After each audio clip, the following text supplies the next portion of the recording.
બોલ શ્રી પુરુષોત્તમ નારાયણ ભગવાન કી જય। પુરુષોત્તમ માસના આજના બીજા દિવસે દીકરા વગર વહુ એની વાર્તા છે। આવા પુરુષોત્તમ માસના દરેક વાર્તાના એપિસોડ જો તમને ગમે તો લાઈક કરજો, શેર કરજો અને અમારી ચેનલને સબસ્ક્રાઇબ કરજો। બોલ શ્રી પુરુષોત્તમ નારાયણ ભગવાન કી જય।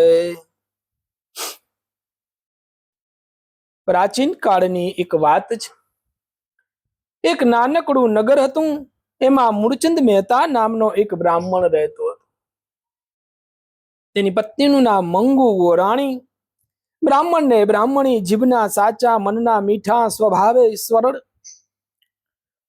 નગરના દુખે દુખી ને નગરના સુખે સુખી, કોઈનું ટાંપું કરવામાં તૈયાર, કામ કરવામાં જરાય ન લાગે વાર।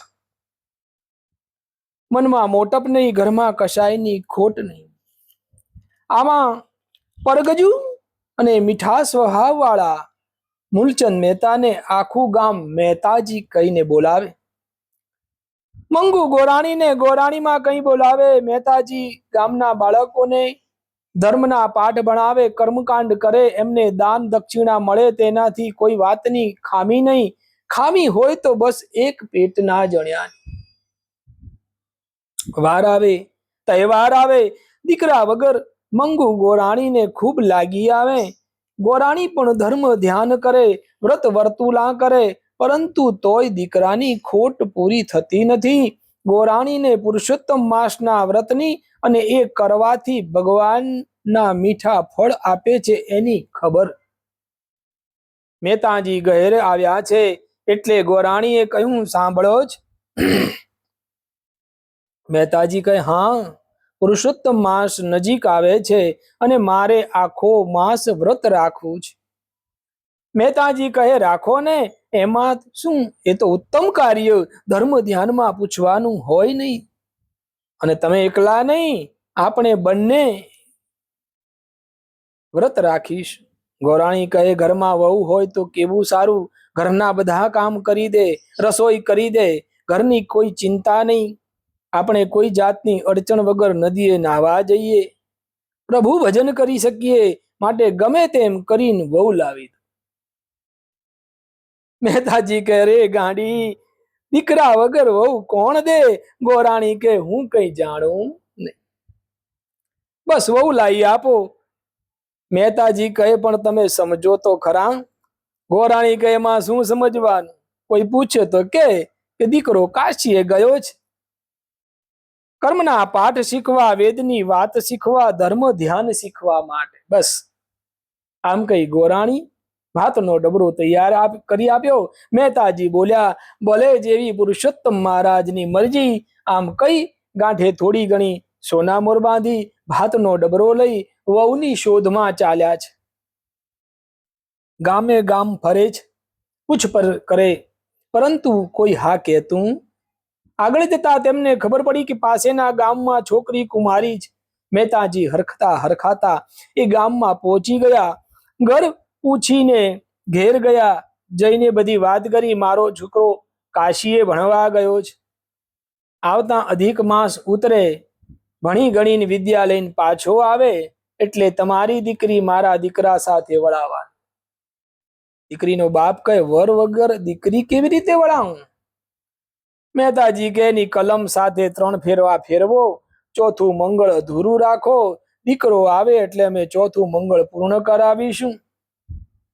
દીકરીનો બાપ માની ગયો છે। પછી તો માળવો બંધાયો, ચોરી રચાણી, ઢોલ નગારા વાગ્યા, શરણાઈના સુર વાગ્યા, વાજતે ગાજતે દીકરીને ચોરીમાં બેસાડી કલમ સાથે 3 ફેરા ફેરવ્યા, ચોથો ફેરો અધૂરો રાખ્યો।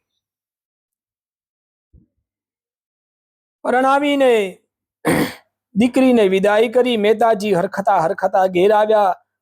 વહુને જોઈ ગોરાણીના હરખનો પાર રહ્યો નથી। માથે ઓઢી વહુના ઓવારણા લીધા છે। દશી આંગળે ટચાકા ફૂટ્યા છે, શુભ શકનું થયા, વહુ પણ સંસ્કારી સાસુ સસરાને પગે લાગી. દિવસો ઉપર દિવસ વીતી જાય છે. વહુ તો સાસુ સસરાની સેવા ચાકરી કરે, ઘરમાં ધ્યાન આપે. આમ ને આમ રૂડો પુરુષોત્તમ માસ આવ્યો છે.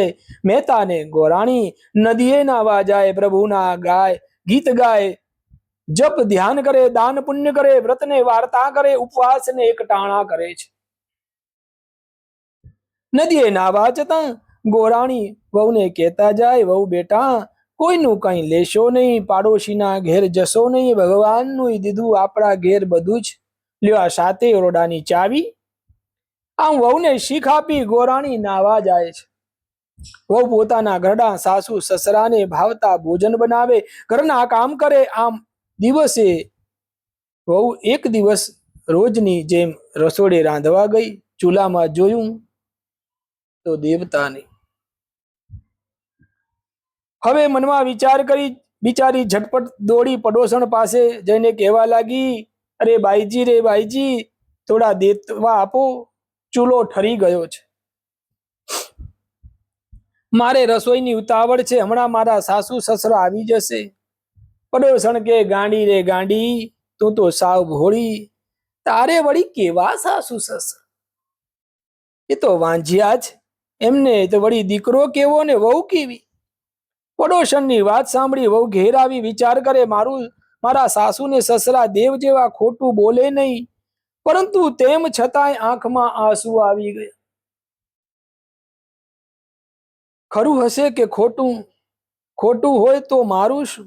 સમયનું ભાન રહ્યું નહીં. સાસુ ને સસરા નદીએથી સ્નાન કરી ઘેર આવ્યા. જોયું તો વહુની આંખમાં આંસુ. ગોરાણી તરત સમજી ગયા છે. ખરી વાતની વહુને ખબર પડી ગઈ છે. ગોરાણી વહુને પૂછે, વહુ કેમ રડો છો? શરીરે સુખ નથી કે શું? વહુએ પડોશણે કહેલી વાત સાસુને કરી પૂછ્યું, તમારે દીકરો નથી, સાચી વાત? અને જો હોય તો દીકરો બતાવો. ગોરાણીને વહુની વાત સાંભળી દુઃખ થયું. ખોટું બોલ્યા છીએ. મનમાં ને મનમાં પુરુષોત્તમ ભગવાનને વિનંતી કરે, હે પ્રભુ દયા કરો, કૃપા કરો, હે દયા નિધાન, અમારું સંકટ હરો. ગોરાણીને ચૂપ થયેલા જોઈ મહેતાજી બોલ્યા, વહુ બેટા ધીરજ રાખો, અધિક માસ પૂર્ણ થવા દો, દીકરો જરૂર બતાવીશ, તમારી સાથે પરણાવીશું. મહેતાજી પોતાના વાલા પુરુષોત્તમ રાયજી ઉપર પૂર્ણ શ્રદ્ધા અને વિશ્વાસ કે પ્રભુ સૌ સારા વાના કરશે. અધિક માસ પૂરો થયો પછી વહુને સાચી વાત કરી દઈશું અને જેમને જવું હશે તો જવા દઈશું. આમ વિચારી વહુને ધીરજ આપી છે. સાસુ સસરા ઉપર વિશ્વાસ રાખી વહુ તો કામે વળી ગઈ. રોજની જેમ સાસુ સસરા નદીએ નાવા જાય છે.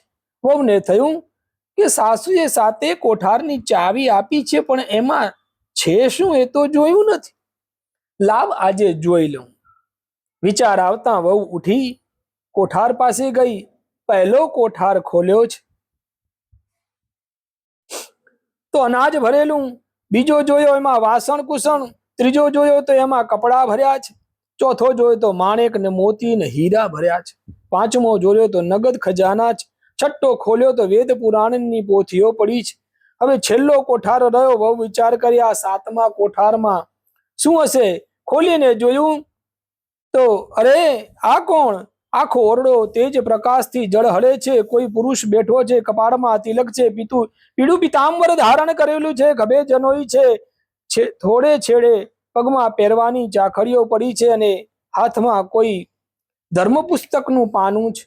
વહુએ બારણું ખોલ્યું. તેથી પેલા દિવ્ય પુરુષનું ધ્યાન ભંગ થતા બારણા તરફ જોયું અને કહ્યું, ઓરડાનો દરવાજો જલ્દી બંધ કરી દો, મારા અભ્યાસમાં ખલેલ પડે છે.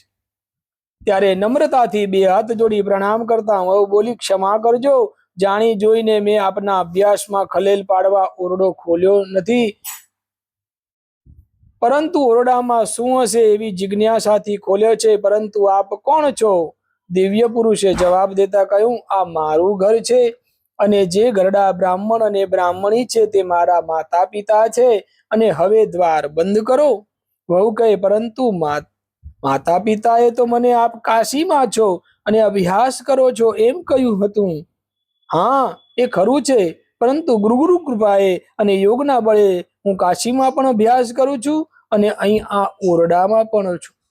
અધિક માસ પૂર્ણ થાય, મારો અભ્યાસ પૂર્ણ થશે એટલે તમે મારા માતા પિતાને કહેજો કે લગ્નની તૈયારી કરે અને આ ઓરડા પાસે આવી મને પુરુષોત્તમ દીકરા કઈ પોકાર કરે એટલે હું બહાર આવીશ અને તમારી સાથે લગ્ન કરીશ. ત્યાં સુધી તમે મારા માતા પિતાની સેવા કરજો. હવે દ્વાર બંધ કરો. આટલું સાંભળતા જ વહુએ તુરત જ ઓરડાનો દરવાજો બંધ કરી તાળું વાસી દીધું. હરખાતી ઘરના કામકાજ તરફ વળી છે. જાણે કંઈ બન્યું નથી તેમ રોજની જેમ સાસુ સસરાની સેવા ચાકરી કરે, ઘરકામ કરે. સમય વીતતા પુરુષોત્તમ માસ પૂરો થયો. છેલ્લો દિવસ હતો. આજે ઉજવણું હતું, તેથી વહુએ વ્રતના ઉજવણાની બધી તૈયારી કરી લીધી છે. ત્યાર પછી આજે પોતાના લગ્ન છે એમ વિચારી પાડોશીઓને ગામમાં નોતરા દઈ આવી. પોતાના સાસુ સસરાને કહે, આજે તમારા દીકરા આવશે અને મારી સાથે ચોથો ફેરો કરશે. એમ તમે કહ્યું હતું એટલે લગ્નની તૈયારી કરાવો, મંડપ બંધાવો, ચોરી રચાવો. ભગવાન ઉપર પૂર્ણ વિશ્વાસ રાખીને મહેતા અને ગોરાણીએ સર્વે વાતની તૈયારી કરી લીધી છે. તેમ છતાંય મનમાં મૂંઝવણ થાય કે હે પ્રભુ, આજે અમારી લાજ તારા હાથે છે. હે નોધારાના આધાર, અમારી આજે પત રાખજે મારા વાલા. એમ પતિ પત્ની બંને મનોમન ભગવાનને વિનવે. ત્યાં તો લગ્નની ઘડી આવી પહોંચી. વેદનો મંત્રોચ્ચાર કરતા બ્રાહ્મણે કહ્યું, વનકન્યા પધરાવો સાવધાન. આવું સાંભળી ગોરાણી ને મહેતાજી મૂંઝાવા લાગ્યા. હવે શું કરીશું? હમણાં આપણી આબરૂ ધૂળમાં મળશે. હે પ્રભુ, સાસુ સસરાને આમ મૂંઝાયેલા જોઈ વહુ બોલ્યા કે બા બાપુજી, તમારા દીકરાએ મને કહ્યું છે લગ્નની ઘડી આવે એટલે તમે મને પોકારજો, હું આવી પહોંચીશ. ગોરાણી કહે, પરંતુ કયા નામે પોકાર કરી બોલાવું? કેમ વળી? તમે તો પુરુષોત્તમ રાય નામ પાડ્યું છે ને? તમારા દીકરાનું નામ ભૂલી ગયા કે શું? ગોરાણીએ પોકાર કર્યો, બેટા પુરુષોત્તમ પધારો. અને કહેતા તો ફટાક કરતા અને સાતમા ઓરડાનો દરવાજો ખુલી ગયો છે. પીળા પિતાંબર ધારી પુરુષોત્તમ રાય ભગવાન પગમાં ચાકડી પહેરી ઓરડાની બહાર આવ્યા છે.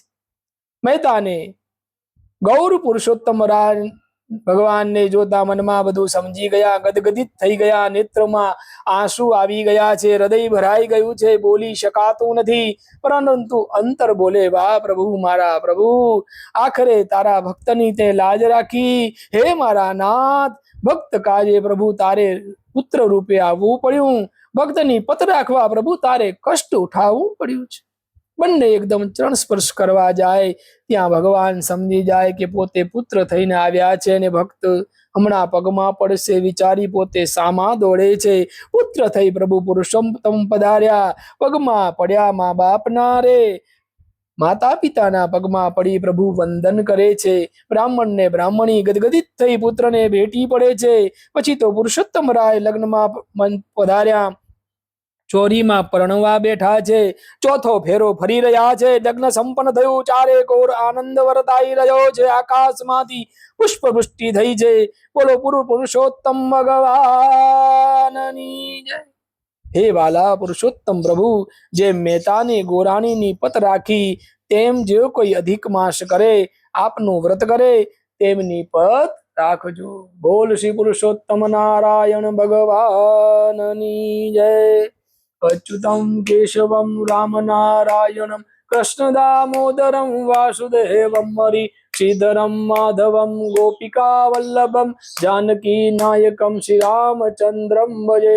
બોલ શ્રી કૃષ્ણ કનૈયા લાલ કી જય.